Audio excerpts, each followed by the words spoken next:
सभी को नमस्कार। दिल्ली में 4 लाख बुजुर्गों को वृद्धावस्था पेंशन मिलती है। इन 4 लाख बुजुर्गों को जिनको वृद्धावस्था पेंशन मिलती है, 1 लाख ऐसी पेंशन है जिसका कुछ हिस्सा केंद्र सरकार से आता है। 3 लाख पेंशन्स पूरी तरह से दिल्ली सरकार देती है। 1 लाख बुजुर्गों को ऐसी पेंशन मिलती है जिसमें से कुछ हिस्सा दिल्ली सरकार से आता है और कुछ हिस्सा केंद्र सरकार से आता है।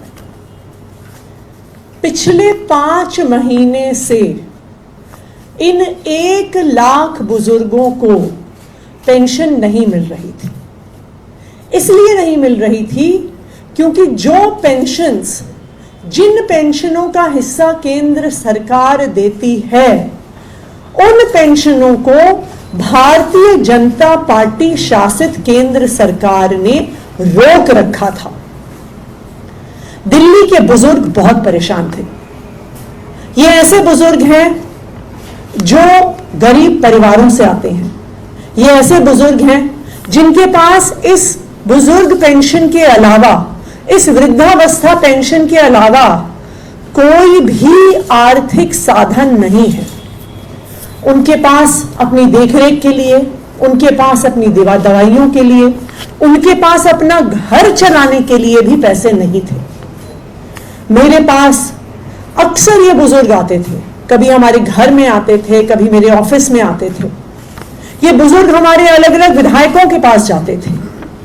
दिल्ली के 1 लाख बुजुर्ग पिछले 5 महीने से बहुत परेशान थे। इनको लग रहा था कि इनकी देखरेख करने वाला इनका बेटा अरविंद केजरीवाल जेल में है और इसी वजह से उनकी पेंशन रुक गई है और इसी वजह से उनके लिए लड़ने वाला कोई नहीं है, उनको पेंशन दिलवाने वाला कोई नहीं है। लेकिन मैं दिल्ली के इन 1 लाख बुजुर्गों को बताना चाहती हूं कि चाहे आपका बेटा अरविंद केजरीवाल जेल में है, लेकिन जेल में होने के बावजूद भी उनको दिन रात दिल्ली के बुजुर्गों की, जिनको वो अपना माता पिता मानते हैं, उनकी चिंता रही है। पिछले कुछ महीनों में मैं जब भी उनसे मिलने गई हूं तो उन्होंने एक चीज हर बार पूछी है कि बुजुर्गों की पेंशन आई कि नहीं आई। उन्होंने हर बार चिंता जताई है कि उनके माता पिता, दिल्ली के बुजुर्ग, दिल्ली के 1 लाख बुजुर्ग परेशान हैं और उनकी पेंशन नहीं आ रही है। लेकिन आप बुजुर्गों के इस प्यार का, बुजुर्गों के इस आशीर्वाद का चमत्कार देखिए कि उनके बेटे अरविंद केजरीवाल ने जेल में होने के बावजूद भारतीय जनता पार्टी की केंद्र सरकार से लड़कर इन 1 लाख बुजुर्गों की पेंशन दिलवाई है। मैं इन 1 लाख बुजुर्गों को बधाई देना चाहती हूं कि जो पेंशन अप्रैल के महीने से रुक गई थी, वो 1 लाख बुजुर्गों की पेंशन अब आना शुरू हो गई है। कल से हमारे सोशल वेलफेयर डिपार्टमेंट ने इस पेंशन को 1 लाख बुजुर्गों के अकाउंट में क्रेडिट करना शुरू कर दिया है। कल तक तकरीबन 1 लाख में से 90,000 पेंशन्स का ट्रांसफर हो चुका है। तो आज से अगर बुजुर्ग अपना बैंक अकाउंट चेक करेंगे तो उनके अकाउंट में ये पैसा क्रेडिट हो गया होगा। तो जो भी उनके खर्चे हैं, जो नहीं कर पा रहे थे, जिसकी वजह से वो परेशान थे, अब वो अपने बैंक से पैसे निकाल के वो खर्चा कर सकते हैं। जो बचे हुए 10,000 पेंशनर्स हैं, 90,000 की कल शाम तक क्रेडिट हो गई थी। जो बाकी 10,000 पेंशन्स बची हुई हैं, वो आज दिन में सोशल वेलफेयर विभाग द्वारा दिल्ली के बुजुर्गों के बैंक अकाउंट में क्रेडिट कर दी जाएगी। मैं दिल्ली के बुजुर्गों को एक वादा करना चाहती हूं कि चाहे आपका बेटा अरविंद केजरीवाल जेल में हो, वो आपके हक के लिए लड़ना बंद नहीं करेंगे।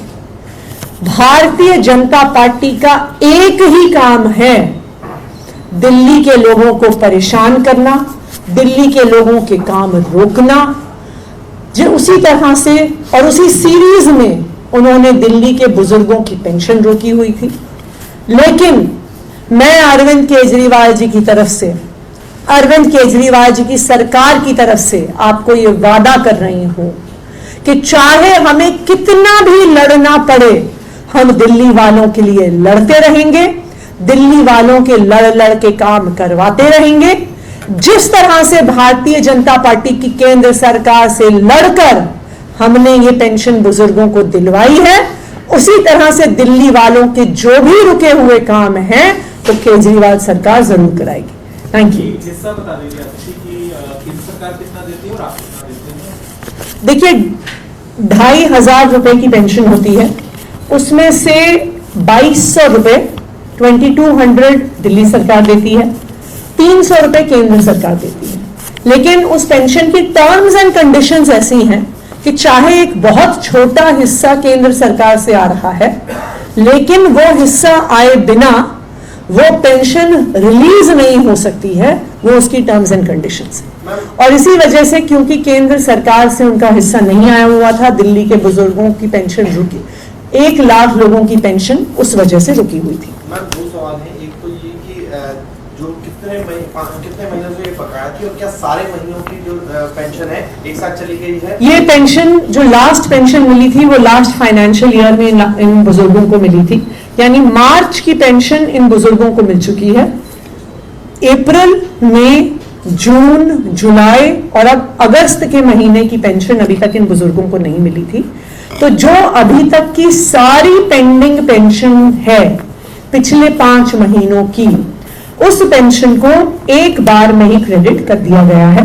जैसा मैंने बताया, 90,000 बुजुर्गों की पेंशन तो ऑलरेडी उनका बैंक ट्रांसफर हो गया है और आज ही उनके अकाउंट में जितना टाइम आरटीजीएस को रिफ्लेक्ट होने में लगता है, तो आज से ही उनके बैंक अकाउंट में या कल सुबह तक उनके बैंक अकाउंट में ये पैसे रिफ्लेक्ट होने शुरू हो जाएंगे।